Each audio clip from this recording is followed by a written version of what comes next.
Bienvenue à tous dans un nouvel épisode de Mêle au pays. Et aujourd'hui, nous allons parler d'un sujet qui concerne les femmes, mais pas que. Le cancer du sein avec la Ligue contre le cancer du sein Guyane. Nous sommes présents à leur gala. Je vous emmène avec moi, c'est parti.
Je me retrouve avec Madame Maroudi Roseline, la présidente de la Ligue contre le cancer à Guyane, et on va lui poser quelques questions. Bonsoir Madame Maroudi. Bonsoir Médita. Vous allez bien? Ça va? Pas trop fatiguée? Ça va, Octobre Rose, c'est tellement rose qu'on a de l'énergie en plus. Alors ça fait combien d'années que vous êtes la présidente de la Ligue contre le cancer Guyane? C'est ça, je suis présidente depuis bientôt 6 ans, en début de l'année prochaine, mais j'ai 11 ans de Ligue quand même. Wow. Voilà. Et en quoi ça consiste réellement la Ligue contre le cancer Guyane? Quelles sont les actions phares que vous faites? Alors, à chaque fois que vous dites la Ligue Cancer Guyane, la Ligue Cancer Guyane ressemble aux 103 autres Ligues Cancer, qui sont les 103 départements, les 103 comités départementaux de la Ligue nationale. Nous sommes une fédération, donc nous sommes 103 en train de lutter. Nous avons des missions qui sont bien définies, mobiliser pour agir, venir pour protéger, accompagner pour aider. Donc nos missions sont très bien définies pour les 103 comités, pardon, et sur le territoire hexagonal, et les 6 comités ultramarins qui sont autour de l'hexagone également. Voilà. Et comment s'est passé ce mois d'Octobre Rose en Guyane cette année 2025? Est-ce qu'il y a eu un moment particulier qui vous a marqué, que vous souhaitez partager avec nous? Alors, un moment particulier qui m'a marqué, pas véritablement, puisque ce sont des rituels qui reviennent chaque année. Il faut donner de la visibilité, donc nous avons des stands de prévention, les gens nous appellent beaucoup.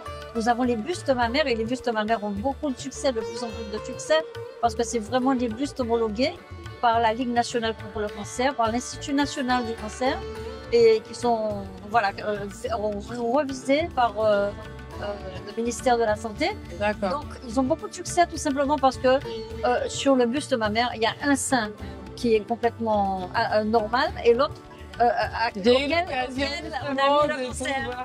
Donc voilà, tout le monde est curieux de savoir comment on touche le cancer, comment il est quoi.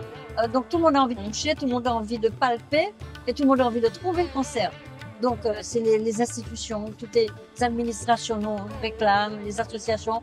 Il y en a pas pour tout le monde. J'ai quand même fait acheter 3 bustes mammaires au comité et nous sommes quand même débordés de demandes pendant tout le mois d'octobre. Alors je profite pour faire un appel. Il n'y a pas que le mois d'octobre pour faire de la prévention. Oui, effectivement. C'est toute l'année. Il y a des mois qui sont creux où nous n'avons pas grand-chose à faire. Donc les entreprises devraient profiter. Je fais cet appel d'ailleurs. Les entreprises devraient profiter pour nous solliciter à venir Effectivement. voilà, faire de l'initiation à l'autopalpation aux employés, aussi bien les hommes que les femmes, parce qu'il ne faut pas, il faut se rappeler que les hommes peuvent contracter un cancer. Et comment on fait pour vous contacter justement en tant qu'entreprise pour pouvoir faire de la prévention avec la Ligue contre le cancer? Alors, on nous contacte, nous avons une adresse, nous avons beaucoup de contacts. Nous avons une page Facebook, nous avons une page Instagram, nous avons une adresse postale. Nous sommes au 91 avenue de Gaulle, nous avons des numéros de téléphone fixes, des numéros de téléphone portables. La Ligue aujourd'hui est très bien répertoriée au niveau des associations. Nous sommes quand même une fédération nationale. Alors, vous l'avez entendu, ils sont très joignables et disponibles. Alors, n'hésitez pas à venir leur poser des questions et aussi pouvoir profiter de la prévention sur le buste mammaire. Moi, j'ai pu justement le palper. J'ai trouvé que c'est très subtil de pouvoir trouver le sein malade. C'est ludique, mais c'est très pédagogique. Parce que je vais faire plein feu sur France Travail. France Travail qui est un peu réparti sur tout le territoire. Ben, ils nous ont demandé de faire de l'autopalpation sur les 6 agences. Waouh! Ah oui! Nous étions à Saint-Laurent il y a 2 jours. Et là, il nous reste plus que Matoury et Cayenne. Cayenne, la direction générale. Nous allons terminer par la direction générale. Mais c'était beaucoup d'émotions, c'était beaucoup de surprises, c'était beaucoup de savoir que les gens n'avaient pas. Et les femmes, elles ont posé des questions très pertinentes à certains moments. Et je pense que la population de Guyane s'éveille sur le volet santé. Et je suis très fière de cela parce que ça ne paraît pas, mais il y a 45 ans que je viens en Guyane et il y a 22 ans que je vis en Guyane. Donc j'ai vu cette population s'éveiller et je tire un grand coup de chapeau à tous les acteurs de terrain qui sont là et qui portent la connaissance aux jeunes et aux jeunes que vous êtes, dont nous sommes fiers. Voilà, je vais le dire comme ça. Ah, c'est très bien dit. Mais d'ailleurs, en parlant de la population guyanaise, aujourd'hui, ils ont répondu présent à votre appel pour le fameux gala d'Octobre Rose très attendu. Qu'est-ce qui va se passer au courant de cette soirée, les moments phares? Alors, les moments phares. Alors, il faut savoir que notre soirée gala, nous sommes à notre 8e édition ce soir. Wow. À chaque fois, il y a un thème. Cette année, le thème, c'est Rencontre Inde-Guyane. Pourquoi ce thème? Parce que nous sommes dans la semaine de Diwali qu'on a fêtée il y a 4 jours. Diwali, c'est la plus grande fête de l'Inde. D'autant plus qu'il y a quelques semaines seulement que le Gopio International a été créé en Guyane avec sa présidente, Madame Belfort. Et je fais un clin d'œil justement à cette association. Ça s'emboîte parfaitement. Nous sommes dans la semaine de Diwali. C'est la fête de la lumière. Nous allons clôturer Octobre Rose en pleine lumière. Et j'ai trouvé ça sympa. Alors, cette soirée, elle sera riche de rencontres Inde-Créole. Parce que le seul duo où il y a quelqu'un d'origine indienne et un créole dans la Caraïbe, c'est Christian Nara et Eric Faresco qui sont de Guadeloupe. Ils sont arrivés sous le vol de ce midi. Alors, nous avons une toute petite Delia qui fait le bonheur de sa famille. Elle est très attirée par tout ce qui est Inde et elle a appris à danser toute seule avec les tutos, avec les films de sur Internet. Elle sera là en première ce soir. Donc, un spectacle qui promet. Nous avons aussi une Guyanaise, Cynthia Galgi, qui nous fait la surprise aussi de sa danse avec sa danseuse. Et puis nous avons notre tête d'affiche, Malia, qui elle, est arrivée à allier du Gwoka et des danses indiennes. Alors elle nous fait du Gwoka indien. C'est vraiment mélangé. Alors là, c'est la tête d'affiche, très très très reconnue en Guadeloupe, dans les îles. Alors je n'ai pas hésité à la faire venir et voilà, je profite pour remercier mes sponsors, ceux qui ont payé les billets d'avion, ceux qui ont payé les hôtels. Parce que sans eux, c'est vrai qu'on n'y serait pas arrivé. Parce que, voilà.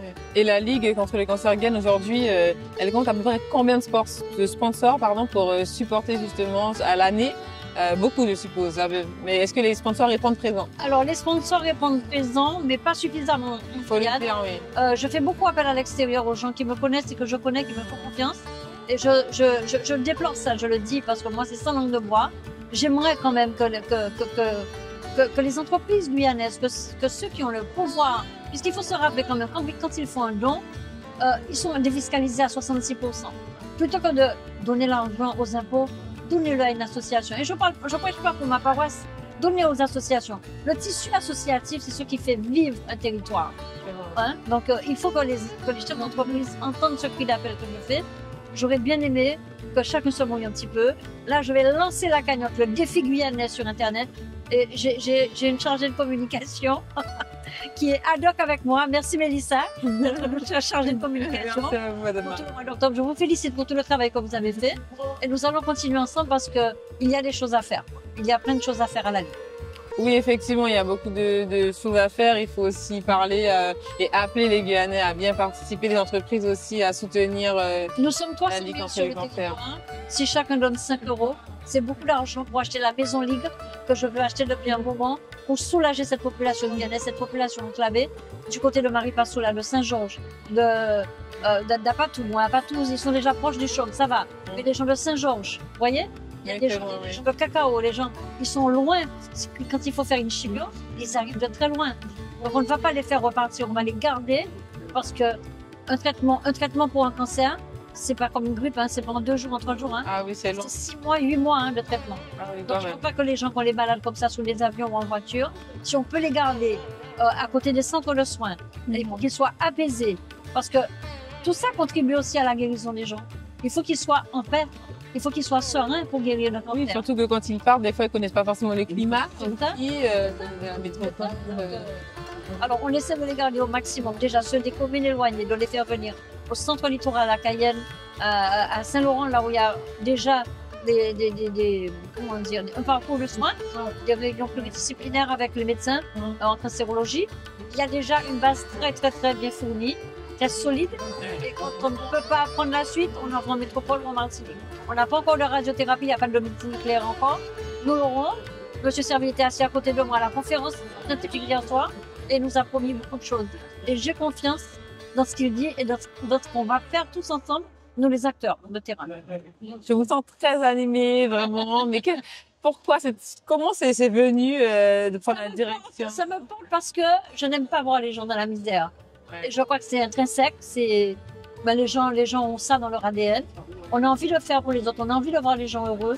On a envie de voir les gens qui sont dans la précarité, qui ne savent pas remplir un dossier, faire un papier, demander une commission d'aide financière, par exemple. Il y a des gens qui me disent, j'ai un cancer, j'ai perdu mon réfrigérateur, j'ai pas d'argent pour l'acheter parce que je suis un demi-solde.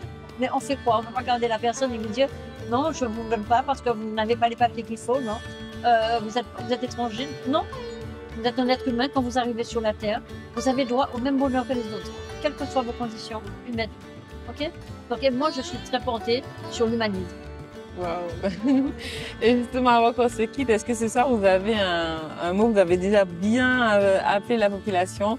Est-ce que vous avez un mot pour les personnes, pas victimes, mais les malades du cancer? Les personnes atteintes de cancer. Voilà, les personnes atteintes de cancer, je vais leur dire que le cancer, c'est une maladie comme les autres, qui se soigne. Quoi qu'elle reste encore la plus meurtrière, c'est vrai, je le consens. Mais quand on va chez un médecin et qu'ils nous dit qu'on a un diabète, on se dit, ouais, bon, d'accord, ça va se soigner. Dès qu'on annonce à quelqu'un qu'il a un cancer, il s'effondre. Aujourd'hui, j'ai la fierté de dire, et c'est parce que les chercheurs nous ont bien fait leur déploiement, leur feuille de route. Aujourd'hui, 10 femmes qui souffrent de cancer du sein sont guéries, 10 hommes qui souffrent de cancer colorectal sont guéris. À condition, à la seule et unique condition, qu'ils se prennent en charge, qu'on apprenne à connaître son corps, à se palper. Un homme, il a un écoulement du sein, du mamelon, une rétractation de la peau, une rougeur, une enflure. Ben, vous n'avez pas l'habitude d'avoir ça, il faut vous interpeller. Ne dites pas, ouais, mais ça va passer. Non, non, non, non. Quelque chose qui fait mal. Oh, et puis vous avez 50 ans, à partir de 50 ans. La tranche reconnue par le national, c'est de 50 à 64 ans. Faites votre dépistage. La France nous donne quand même cette chance de pouvoir faire un dépistage, parce que c'est dans cette tranche d'âge qu'il y a le plus de cancer. C'est vrai. Donc il y a des pays qui n'ont pas ça. Donc profitons de la chance qu'on a. Faisons notre dépistage, ok? Et avant 50 ans, apprenons à connaître notre corps. Faisons attention à notre alimentation. Faisons attention à notre alimentation. Hygiène de vie. Nos ventres ne sont pas des sacs poubelles. Voilà, je le dis haut et fort. Nos ventres ne sont pas des sacs poubelles. Il y a une mondialisation dans le commerce aujourd'hui et dans l'alimentation. Il faut que les gens fassent attention. Il y a des Nutri-Score, c'est pas pour rien. De A jusqu'à E. Moi, je fais A, B, C et je m'arrête. D et E, je ne vais pas acheter. Je vais m'en passer. Sur mon territoire, il y a de la dachine, il y a des bananes, il y a des fruits à pain, il y a plein de choses à manger, d'accord? Il y a de la papaye, on a du cœur de dragon, on a plein de choses à manger, d'accord? Sensibiliser au manger l'autre. Voilà, je vois des choses qui attirent mon regard. J'aime les fraises, oui, j'aime les artichauts, oui, mais c'est pas de chez moi. Je peux éventuellement me faire plaisir pour de temps en temps me faire plaisir, mais je ne vais pas prolonger, d'accord? Il y a des choses de chez moi qui sont aussi bonnes. Ah ben, là, je n'ai rien d'autre à ajouter. Je pense que le mot est passé. Il faut se sensibiliser au cancer, savoir palper, savoir connaître son corps. Aussi se rapprocher de la Ligue contre le cancer pour pouvoir avoir cette prévention. Les entreprises, les établissements scolaires, le message est passé et je vous mets du coup les informations pour pouvoir contacter la Ligue.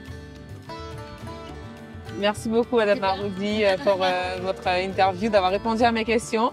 Super. Et d'avoir sensibilisé la population guyanaise au cancer. C'est bien.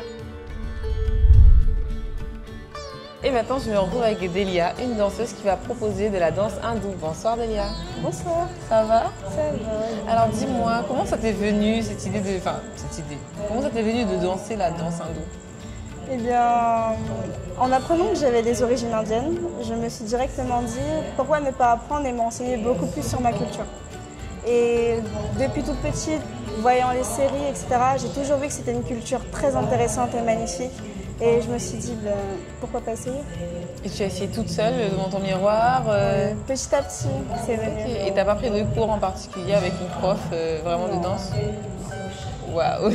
Et c'est ta première prestation ce soir ou tu en as déjà fait auparavant de danse? Non, c'est une première prestation devant un public. D'accord. Je me suis déjà produite sur des réseaux sociaux. Ah, okay. Mais cette fois-ci, ce soir, c'est vraiment la première fois. Tu stresses un peu? Un tout petit peu. Un tout petit peu. Et du coup, alors tu as des origines hindoues, mais est-ce que tu as validé ta danse avec tes proches, par exemple, qui viennent de tes origines? Au départ, personne ne savait que je pratiquais. Ah d'accord, c'était vraiment en cachette alors. Et quand j'ai décidé de poster la première vidéo, okay. Ma tante est tombée dessus et elle l'a envoyée à ma femme Rosine. Et elle a directement adoré, elle m'a contactée, elle m'a demandé de pouvoir me produire ce soir. Du coup, j'ai accepté. Donc vraiment, en fait, comme on dit que les réseaux, ça peut ouvrir des portes, c'est réel dans ton cas. Et du coup, comment toi, tu te ressens, tu te vis à travers cette danse? Est-ce que tu as envie de découvrir d'autres styles de danse ou vraiment pour toi, cette catégorie te convient? Non, je compte découvrir encore beaucoup. Ok. Parce que je suis issue d'un métissage, pas que forcément de l'hindou, créole, guyanais, brésilienne aussi. Et c'est beaucoup de culture que je veux apprendre afin de pouvoir l'apprendre à mes générations futures. Il est temps de vous présenter Nalini, une autre danseuse de la danse hindoue. Bonsoir Nalini. Bonsoir. Ça va? Oui, ça va bien. J'aime beaucoup tes bijoux, ton vêtement.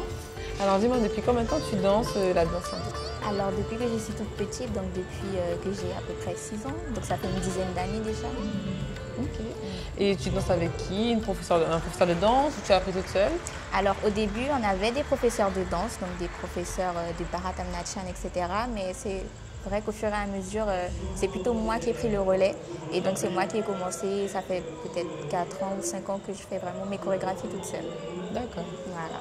Et là, ce soir, tu vas nous faire une prestation. C'est ta première prestation de danse? C'est-à-dire depuis que je danse ou... Est-ce que c'est la première fois que tu te produis en public? Ah non, j'ai l'habitude. Ah. Vraiment des très grands publics, événements publics, privés. Donc là, tu passes ici? Non. Super. Et du coup, c'est une chorégraphie que tu as faite ou c'est une danse qu'on Oui, effectivement, c'est une chorégraphie que j'ai faite, donc je l'ai déjà dansée. Donc voilà. Et tu es avec une association en particulier? Alors oui, du coup, c'est l'ADCIG, donc Association de la défense et de représentation de la culture indienne en Guyane, donc de Madame Crécy Pitoula. Donc ça fait plusieurs années, vraiment une quinzaine d'années qu'elle a l'association. Donc du coup, voilà. Et que toi, du coup, tu danses avec cette association-là? Voilà, exactement. Voilà. Et du coup, tu te sens bien dans cette danse? Tu ne te vois pas découvrir d'autres styles de danse, par exemple? Alors, je faisais quand j'étais petite de la danse classique. Et on avait fait un petit peu aussi de Bharatamnatyam pendant une année. Bharatamnatyam, en fait, c'est la danse classique de l'Inde. Donc, moi, je suis spécialisée vraiment dans le Bollywood, mais vraiment la danse classique de l'Inde, c'est le Bharatamnatyam. D'accord, donc il y a deux styles de danse. Oui, voilà. Okay. Et là, ce soir, tu vas pratiquer quel style? Bollywood. Bollywood. Voilà. J'ai hâte de voir alors. Mais écoute, merci d'avoir répondu à mes petites questions. Il n'y a pas de souci. Tu te produis dans combien de temps à peu près? Je pense ici, il a une quinzaine de minutes. Une quinzaine de minutes? Oui. Le stress, il ne monte pas du tout? Non, franchement, ça va. Bon, eh ben, c'est génial. Je te souhaite une belle prestation. Merci.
voyez là, c'est ce qu'on appelle les mandalas. Un mandala indien, vous allez en trouver partout, dans toutes les maisons indiennes, soit dans un coin temple ou alors à l'entrée de la maison.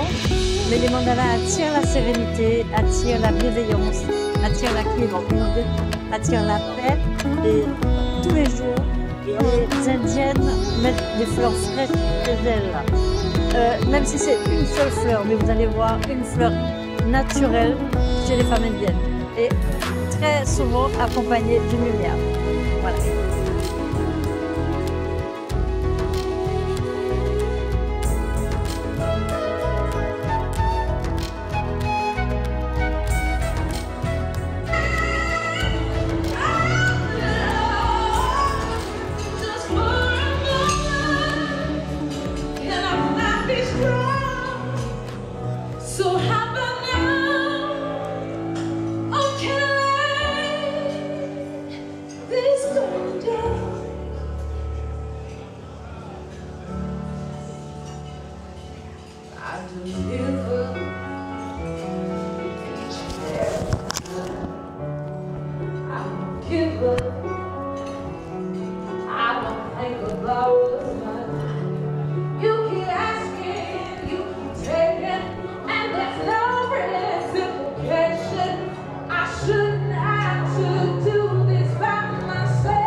Et maintenant, je me retrouve avec Malia qui a inventé le Kalins. J'ai quelques questions à lui poser.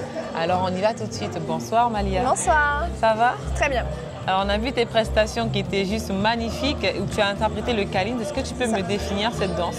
Alors, le Kalins, c'est une fusion de Gros-Ka, danse indienne et de Heels. C'est un concept que j'ai inventé cette année lors d'un concours qui s'appelle Star GP, qui mettait en valeur les talents de la Guadeloupe.